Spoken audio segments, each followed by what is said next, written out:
What's up, my beautiful people? Welcome to the WAAR Room.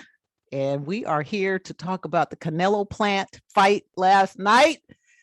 Oh my God, it was a good fight. It was a great weekend for boxing.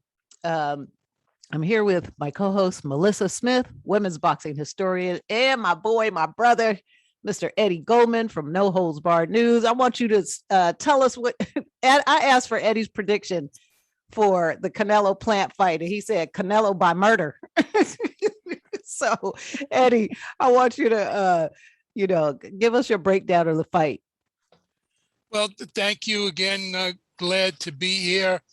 It went perhaps a little longer than I expected it to go, but the trajectory of the fight was as I expected, that in the first couple of rounds, Canelo was going to feel his punches, measure him, get the distance, and everything worked out. And that's what happened. By the second half of the fight, it was all Canelo, because he had figured all that out and he started to break him down systematically and very economically with his punches. He wasn't really landing with his jab that much. A lot of them were power shots, shots to the head. He was controlling the whole distance of the fight. And it was very, to me, it was very clear from the beginning of the fight how this was going to unfold. And a lot of it was how his noted trainer, Eddie Reynoso, said that they expected the first couple of rounds to go for Plant, maybe 2 out of the first 3, maybe if you're generous, the first 3 for Plant. But pretty much after that, it was all Canelo. And he again showed the power that he has, that he hasn't lost a bit of his power since moving up to 168. A guy, but a guy who really from early on was looking to survive. I have no idea, after watching that fight, what Caleb Plant's game plan was. What did he expect to do? Just flick out some soft jabs and run around the ring and win a points decision or something? It really made no sense against Canelo. And whatever it was, he was unable to execute it very effectively. But he hung in there. He kept fighting. So and there was also in one of the later rounds a headbutt. And I wonder if that maybe a tick slowed down Canelo, stopped him from ending it a little bit earlier. But eventually he did. And it's clear in the 11th round, he said, Eddie Reynoso said, okay, now you've broken him down, go out and go for the kill. And as soon as the bell sounded, you knew that was going to be it. That was going to be the last round. And that's what it was. So it was a very impressive performance by Canelo. And we could discuss this also, but there are a lot of implications about what this victory means for his place in boxing history and what he ought to do next. Yeah, where does he go from here? You unified the division. So now what's the next step? What's the most logical? Where would he go? Right? Like, to keep that history, he wants to continue making history. So what's the next step if you were him? Get rid of a belt? Give up a belt? Well, yeah. Can you hear me okay? It's not saying my internet connection is unstable again. Thank you very much, you piece of shit Spectrum. Okay, it's something that I got to get rid of. Boxing is showbiz, but it's also sport. So there are limits on how far you can go in terms of having an opponent for somebody like Canelo. And my first choice would be the trilogy fight with Golovkin. And Golovkin fights in December against Murata in Japan. That's assuming Golovkin wins and comes out unscathed from that. He's approaching, next year he's going to be 40 years old. And a lot of people are going to say, look, who is Golovkin fought? He hasn't really fought that many top level people since his 2 fights with Canelo. he's getting older, blah, blah, blah, blah, blah. That's not the way it works legitimately in this case, in a sport like boxing. There are historically been a number of fights that had to be made, but were made years too late, but were necessary for the history of boxing to be made. And I'll just list a couple of them. Rocky Marciano versus Joe Louis, Larry Holmes versus Muhammad Ali, Mike Tyson versus Larry Holmes, Lennox Lewis versus Mike Tyson, and Floyd Mayweather versus Manny Pacquiao. Hmm. All those fights were historic. All those fights took place long after the second fighter that I mentioned was past his prime. And it was clear to people who followed boxing who was going to win all of those fights. But for history and for his legacy, this has to happen. Canelo had the two fights with Golovkin in 2017 and 2018, and there was the clenbuterol controversy and all that. The first fight was declared a split draw, and most people watching thought Golovkin deserved to win that fight, but he didn't. The next fight, a year later, was a majority decision, and both of those were in Las Vegas. I thought, that fight really could have gone either way, and I felt that I could see Canelo getting the victory in that fight, winning the fight. He landed much better power shots than Golovkin, but it was an exceedingly close fight. So that rivalry has never been fully settled. A lot of people felt Golovkin won both fights, or maybe the second fight should have been a draw. A lot of people beaten Golovkin. For history's sake, he has to. But after that, if you look at what Canelo has done, all right, he had a relatively easy fight with Rocky Fielding.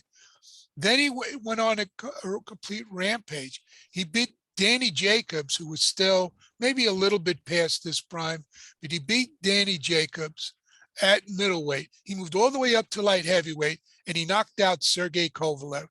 Then he settled in at 168, his current weight. And these last four fights are just something to behold. He took on Callum Smith, then undefeated, who had been the winner of the World Boxing Super Series at super middleweight, and he decisively won a unanimous decision. Then, he had a relatively easy fight against Yildirim. Then he went on to face Billy Joe Saunders, who held one of the other belts, who was undefeated at the time. And he literally destroyed Billy Joe Saunders to the point where we don't even know if Billy Joe Saunders is going to continue fighting again. That's unclear. He might come back, but he really hurt him badly in that fight. And then, of course, we had the fight Saturday night with Caleb Plant to unify the fourth major belt, and he got the knockout in the 11th round. Plant had never been knocked out and never been down before in his professional career, although he still was not considered the top contender for Canelo in most of the polls at 168. If you look at a lot of the rankings, the more independent rankings, they had David Benavidez ahead of Plant in those rankings before this fight, which is why I felt much too much is being made of, he's the first fighter to become undisputed in super middleweight in the four belt division. I think that that stuff is overrated, because chances are within a year, he's not going to have all those belts, not because he loses, but because he's either going to change weight classes, or the four alphabet soup bodies are going to demand him fight some mandatory. And that's what happened to Jermaine Taylor. It hasn't happened to Josh Taylor at 140 yet. And when Terrence Crawford got all the four belts at 140 and Usyk at cruiserweight, the next fight, they moved up a weight class. So the history So is wait, at so this when they moved up to the weight class, they give up all the other belts they had, right, right? right. They relinquished all those belts in that weight class when Crawford moved from 140 to 147 welterweight and Okay. Usyk from cruiserweight to heavyweight. So that part of the history is overrated. But what's underrated is this run that he's done, and the fact that Canelo Alvarez, they had him put on a crown after the fight. King, Literally, it's good to be the king. it's good to be the king, and he literally can be called both inside and outside the ring the king of boxing, because we now have the Canelo era. In fact, it's possible it may have even peaked with the Billy Joe Saunders fight, but we'll Wow. see what Canelo does. He's 31. He's not a young kid anymore. We still Right. think of him that way when he started out. And a lot of the media stuff, particularly the New York Times article, was just obsessed with all this stuff about the belts, when all that is showbiz. It doesn't, these belts don't necessarily mean a whole lot. What means something is his record. And the two main choices would be Golovkin next year. He wants Golovkin to come up to 168. Probably will be Golovkin's last big chance to get a super payday. Plant reportedly got $10 million. I don't see how else Golovkin can get anything near Right. that with anybody else. Or what would be a very dangerous fight with David Benavidez, who fights this coming Saturday, what should be a relatively easy fight on Showtime, when I don't know if they've officially announced it, but they'll probably replay the Canelo Plant fight before the Benavidez fight. So it's clear why they put these fights on back-to-back weekends. The PBC and Showtime want that. But Canelo said legitimately he's taking, will come around January after he rests and the holidays and all that stuff. They'll sit down and they'll figure what to do, because he's a free agent. He's his own promoter. They're saying that he doesn't have a promoter. No, he does. He's his own Mm-hmm. promoter, and he's a network free agent. Although I wonder if part of the deal to fight Plant on the Showtime pay-per-view included either a promise contractually or unofficially to fight again on a PBC show on Showtime. We'll see what he does with that. And of course, John Skipper screwed up the whole deal with DAZN.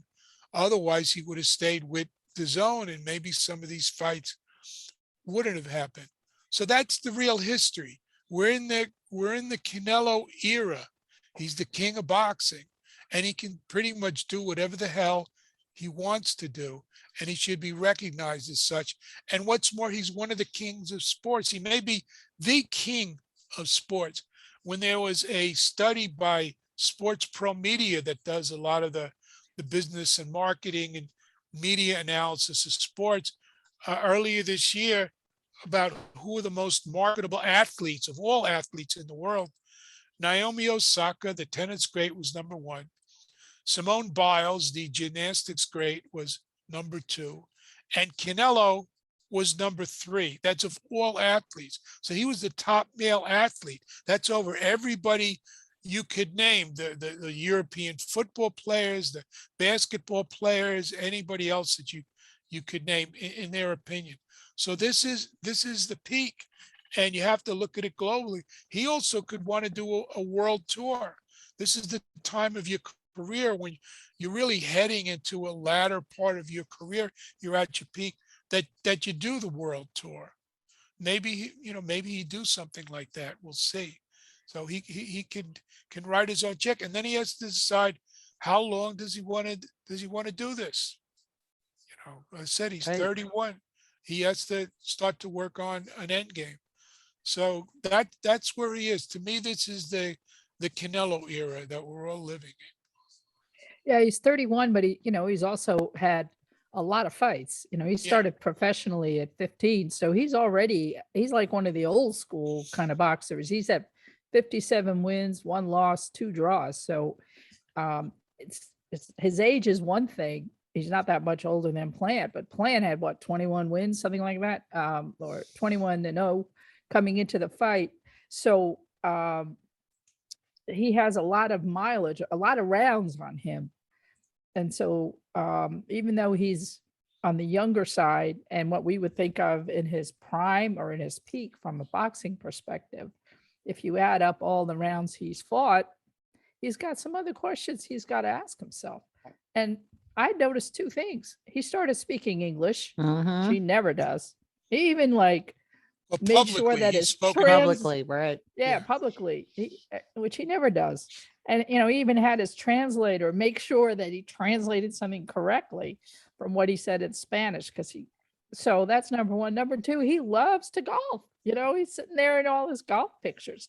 So, you know, this notion of him as a worldwide celebrity is something kind of interesting in the way that AJ was. Maybe he picks up the mantle from AJ. You know, hard to say, but he's certainly in what we'd call the catbird seat.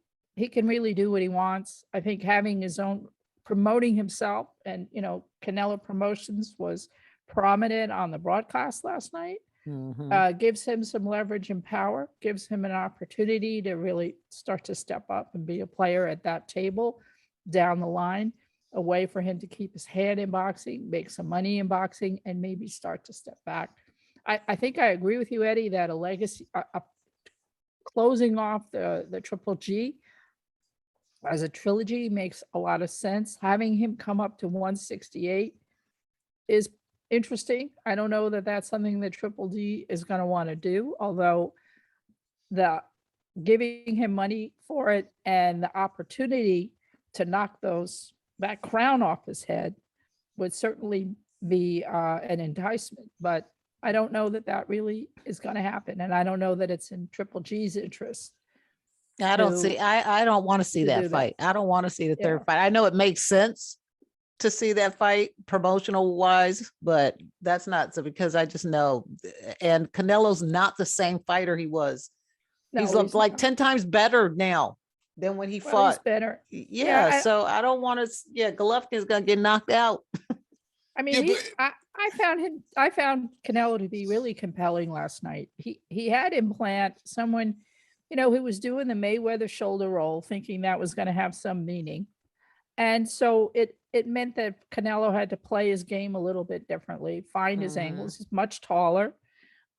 So we had to look for what he wanted to do, how he figured out the way to get him out was to the head, even by putting in all that work in the body. He had to figure out the shoulder roll, how to break him down enough so that the shoulder roll no longer mattered. And when you saw him come out in that 11th round and he left up to give that left hook, he went on his little tiptoes and said, I don't care how tall you are, you're down. You are going down. I am chopping down the tree. And that's exactly what he did. So at this point, I frankly don't think he has anything to prove. I think he's Right. already said it Yeah. in his career. And I hope he just has a good time and take all that money to the bank. Right. See, of course, I would like to see Canelo fight Benavidez, but That's the fight I want to see right there. yes, I want to see that fight. But if you're looking at the, you know, you say that fight makes sense, but does it make dollars and cents? First of all, Benavidez is a very unreliable guy. He's undefeated, but he's lost the belt on the scales. He lost the chance because he used drugs. You don't know what's going to happen. And he's a young guy. He's something like 24 years old. So I'd like to see that fight, but I think that the more marketable fight, the big name fight, would be with Golovkin. And that's the way that boxing is. And this is not an outrageous thing to ask for this fight to happen. It's not like, you know, he's fought his guys like Yildirim, and you know, maybe he'll pick one of these completely overmatched mandatories or something. We know that's the way boxing works, but I don't think that's like that. I think that fight would sell a lot and maybe give Benavidez a chance to build up his name and to show that, you know, he's not a foolish juvenile Right. anymore. And then, of course, to fight Benavidez, you have to agree you're going to do it with Al Heyman and PBC and Showtime again. So does he want to work with them again? That's one of the factors in this thing. And Mm. also, if he's going to have, say, he fought 4 times in the last 12 months. So if he's not going to fight again until May of next year, and then maybe again in September, like he usually likes to, maybe he could fight both of those guys. You don't next think year. he's going to fight for in May for No, he will. I'm just saying he's going to 6 months off right, instead of fighting every couple of months like he's done right. since the fight with Callum Smith. So, but if he fights twice next year, it could be once against Golovkin, and I Right, I the agree. I other. think he'll defeat Golovkin, and another time against Benavidez. But if Benavidez is on and his head is screwed on right, it's a very, very difficult fight because he blows hot and cold. When he's hot, he has a tremendous amount of power. He also has the size and reach that Caleb Plant had, but really couldn't use because Caleb Plant didn't have the boxing IQ and didn't have enough power to deal with Canelo. Benavidez could have that, and again, he's a young, up and coming fighter, so he may not want to have that. But maybe too much risk, but we'll see what happens with that. He could fight both of them next year. Those would be Think the he'll top. retire at 60-0. I mean 60-1 and 2. I don't know. That's He what might want to keep fighting. I mean, on I his would retire at Televisa 60. on his Televisa broadcast, they have the great Julio Cesar Chavez. How many wins did he have? He's on their broadcast too. So he would just want to keep racking up the wins. Right. Well, it was a really I enjoyed that fight very much. But I also enjoyed watching the Oh, I just want to add one thing before we get to that, which is very important. This fight was with Canelo was so important. He's getting so much publicity that you're now getting wrestlers from the UFC saying they want to get in on the money. What? Which is, yes, because it's kind of understandable because they're paid shit in the UFC compared to what you're paid in boxing. And Only if you're a Canelo, man. rightly, he's just laughing. He's just laughing at that.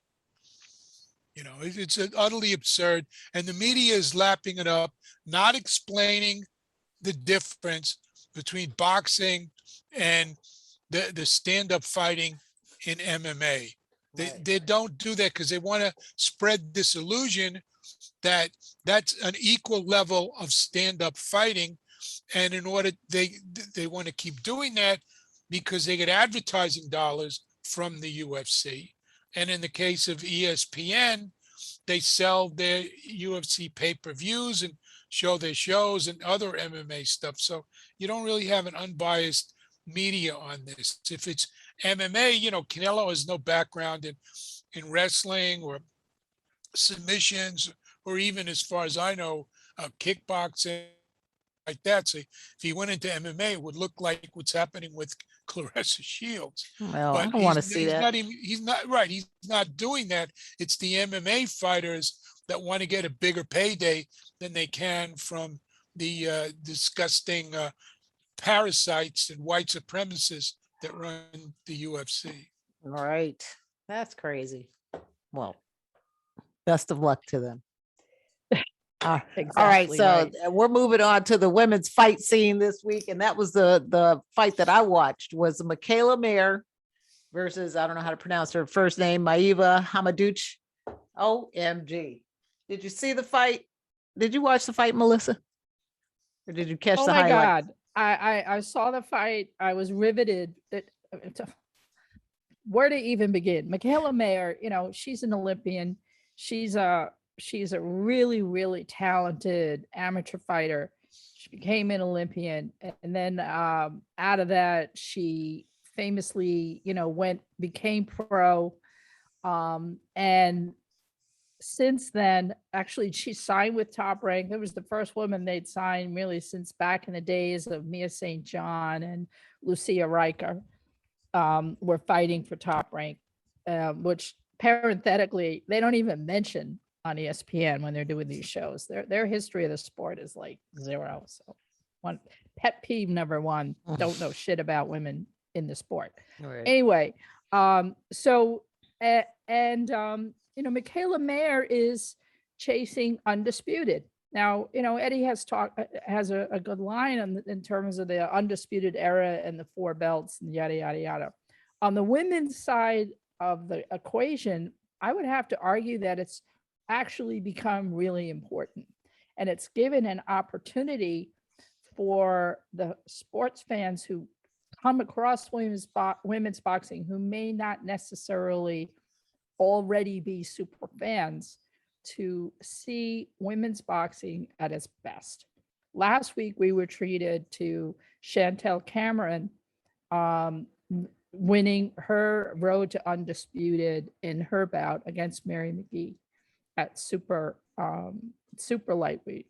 This week, we had junior lightweight between Michaela Mayer, who has her belt, the WBO belt, and MayerHamadouche, who's a French fighter who had the IBF belt. And She was a beast. She is a beast. She's a come forward boxing animal. She just goes and goes and goes and goes and goes and goes and goes. Michaela Mayer, who is much more of a boxer, is tall, has a beautiful jab, but also has a lot of other tools in her toolbox. She has beautiful body work. She's fluent with hooks. She's fluent with uppercuts, and she's fluent with movement around the ring. Her lateral movement is excellent. Her ability to box at levels is excellent. So she came into that fight knowing who she was dealing with in Hamadouche, someone who was just going to come forward like a bull in a china shop and just keep coming and coming and coming and coming and coming, and try to use volume as a way of overcoming a boxer. Mayer, arguably lost probably the first couple of rounds, feeling her out and trying to meet at her as a fighter. But once Mayer got into her real true boxer stance, using levels, using her jab, using shots to the body, rushing in to take away the inside game from Hamadouche, she really started to break her down. And by the end of the 10th round, solidly won that fight. Now, this was, women's fights professionally these days are 2-minute rounds. The championship battles are 10 rounds. So you had 2 times 10. And I have to tell you, there was not 1 second of those 20 minutes of fighting when those women were not at each other hard. It was constant, nonstop. boom, boom, boom. There were over 1,100 shots fired collectively in 10 rounds in 20 minutes. There are not men's fights that do that in 12 rounds at 36 minutes. So they never stopped. And Michaela proved that she really is deserving of her belt and was deserving of being a unification winner, and is worthy of being on this road to undisputed. Now, the other champions are Choi and Korean fighter, and Terry Harper, who is with Matchroom, both are with Matchroom. And there's a real commitment by Eddie Hearn to make this happen. And in fact, Hamadouche was an Eddie Hearn fighter, and he was there with her in Vegas. So that was really nice to see. Now, a word about the scoring. The scoring was appalling. The judges absolutely failed. They had 3 scores, 98-92, which maybe you could argue for if you were really being generous to Mayer. You had 99-91, and 190 as a shutout. That was fucking ridiculous. Wait, so that means Hamadouche didn't win any rounds, or just a couple rounds? One judge who gave her 0 rounds. There What? was one judge who We gave didn't her watch the one same round fight, obviously. and one judge who gave her two. Now I had her 97, 93. I thought you could argue for 96, 94. Yeah. To be fair, 97, 93 was where I settled, but I could easily have lived with 96, 94. Clearly, Michaela Mayer won, but something has to happen to these goddamn judges. And on that same card, there was a fight where they gave the judges gave the fight to the wrong name fighter. So, I mean, enough already with Vegas and their damn judges. What the hell are they seeing? I don't know. So, You know what they're seeing? unfortunately, They're seeing money in their bank account. I guess because and you know I'll get to this part in a little blurb in a second, but Eddie Hearn, you know, it was asked, hey, you know, are you even ever going to bring a British fighter over here? You know, are you going to, if we continue this unification, would you allow, you know, Terry Harper or someone like that to come over here to fight? And he said, look, judging is a worldwide, it's a pandemic everywhere. So, I mean, he was owning to the fact that judging in Britain can be just as ridiculous. But something has to be done because that was So just how do you get rid of the judges? shameful. Can't we do like can't we do artificial intelligence now? Like you know, Well, you I don't it's know. sort of like, Something has where are to the be done. commission? The commissions have to have some kind of third party auditing and saying, hey, we Right. noticed the following. What the hell was this bullshit? Right. And start to do their jobs, which is not being done clearly. Yeah, but I it think leads they're them down that doing rabbit it. hole. They're Yeah. doing their job. They're doing what the promoters want, regardless of what happens in the ring. It's not set up that there's supposed to be fair judging and fair officiating. That's why there's no independent central governing body for professional boxing. That's why they're a patchwork quilt of state and tribal and provincial commissions, and that's just in North America. And then there are 1,000,001 sanctioning bodies, and Absolutely. every rules of everything is different all over the place, and that's why they have that. There's no secret why they're doing that, and the promoters oppose that, and there isn't enough support that the public is knowledgeable enough about it. And among political figures, you really have political figures that care enough about boxing, especially in the US and the political climate, that they're going to get together and do something about No, that. I agree with you. I get that, but it's still something that we have to clamor for. And then on top of that, you know, last night on Showtime for the Canelo Plant card, every 2 seconds it was like, hey, here's the betting line on Right. they were like literally in the middle of the That was day some fight going, bullshit. oh, here's the change in the betting line now. What the fuck? Right. Are we here for gambling? Is that what this is all about? Gambling money and enticing people who have been up for hours watching this fight and sort of enticing them saying, hey, if you bet $5, you're going to win 100 on your first time you bet with us, whoever you pick. So if you pick Canelo and you bet $5, you get 100. Well, guess what? They have your credit card information. They have everything else about you. And now every time they're going to get those emails all the time, all those blasts. I mean, it's absolutely unconscionable to have that as part of it. Look, we already know, we've already covered it on this show, all the corruption in Rio in 2016 with refs and judges, right?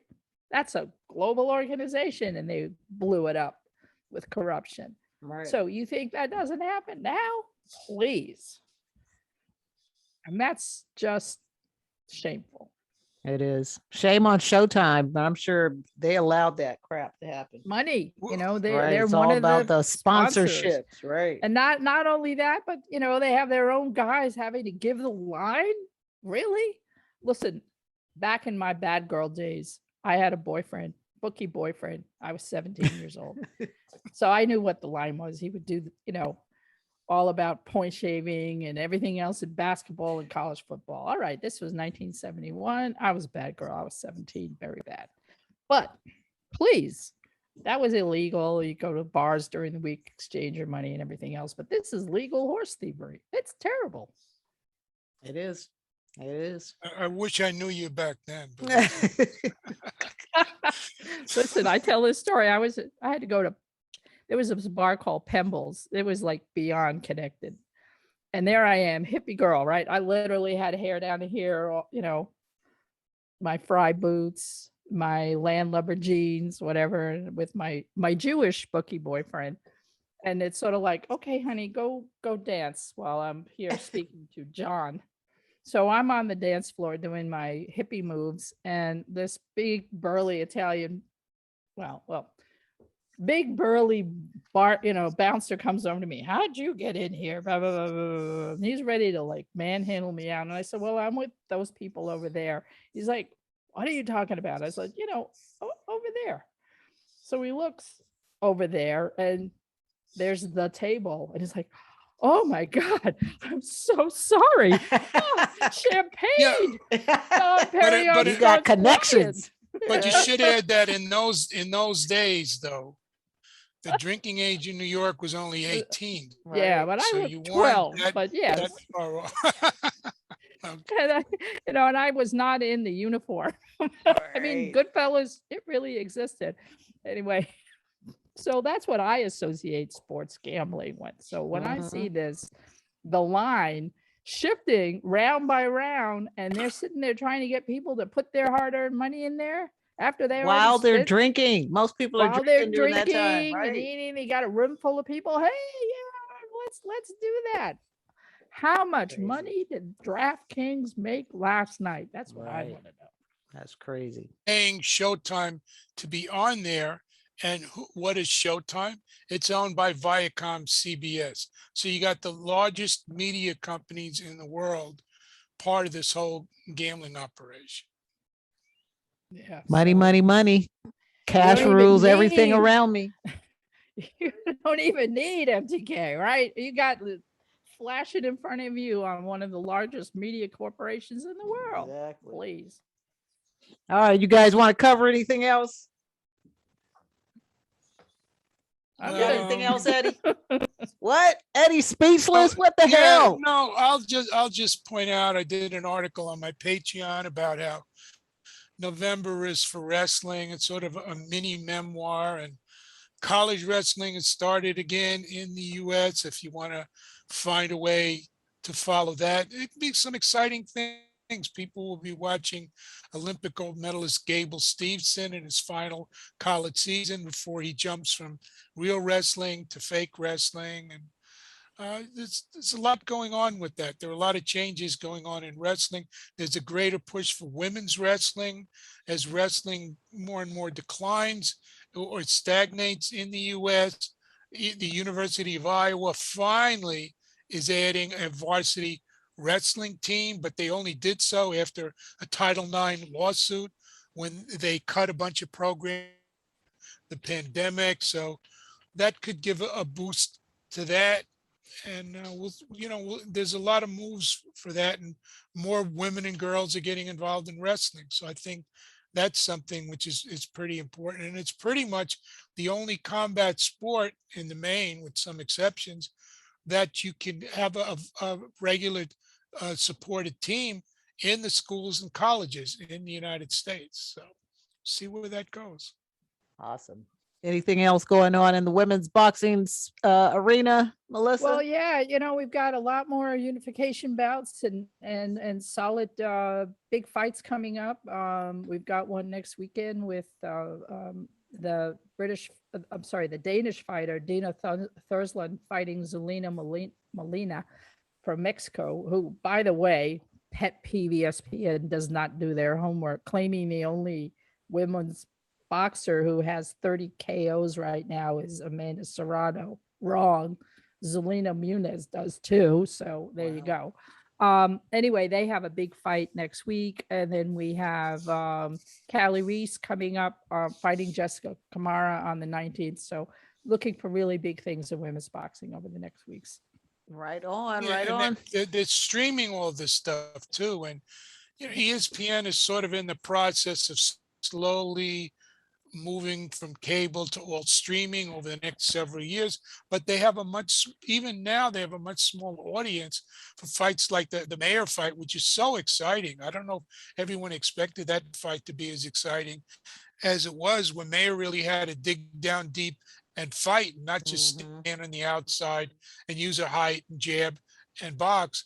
So I'd like to see more of those fights on ESPN, but they have to have, as Melissa said, they have to have somebody who knows something about women's boxing commenting on this. They make so many just basic gaffes, not mentioning Layla Ali, leaving out all these things. It's just so Right. utterly ridiculous. You're not going to get your real sports information, particularly on women's boxing. I think boxing in general, from ESPN. You're going to get it from shows like this. That's Exactly. something we should really emphasize. Yeah, absolutely right. And I have to give a shout out to Andre Ward, who said, listen, how could you not love women's boxing having seen this fight and seen Mhm. Mayer fighting Hamadouche? And he said it's just completely unfair what happens. Giving women a rap because they fight 2-minute rounds. Did you just see what I saw? They never stopped. It is what it Right. is. Deal with it and start to give these women the respect and the money they deserve. And he's the only one that's come out and said that. He's also put it out on social media like that. So thank you, Andre Ward, for your support. Right on. All right. Well, look, folks, that's all we have for you guys today. You can find us on Twitter and Instagram. Eddie, tell the people where you can find you. I know we know you're in New York.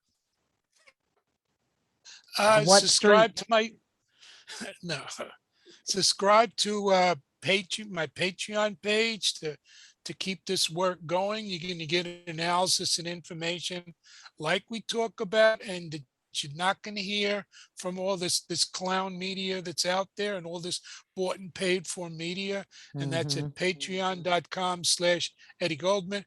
And I am on Twitter. I'm on a lot of different sites, but mainly on Twitter at NHB News. And my site is eddiegoldman.com. So check all of those out and comment on them, and raise your level of intelligence about boxing and combat sports. Don't fall for this That's right. prepackaged crap that is basically public relations for promoters and networks, and now gambling operations. It's heartbreaking, actually. Melissa, tell everybody Hey, where they can find you. yeah, absolutely. Thanks. I'm Girl Boxing Now on Twitter and Instagram, and my website is girlboxing.org. I really I put out a lot of content where possible, and I'm trying to put pieces out as much as I can. And really just thank you for the support. We're here for you, and really wanting to elevate the conversation about sports justice and equity in the sports. That's right. And if you guys want to more in-depth coverage on boxing and the corruption in boxing and sports governance in general, then you guys stay tuned right here. Please subscribe to our channel. Check out our warsports.com. That's WAARSports. And you guys can find me on Instagram at La Fight Goddess, LA Fight Goddess. And we'll see you next time.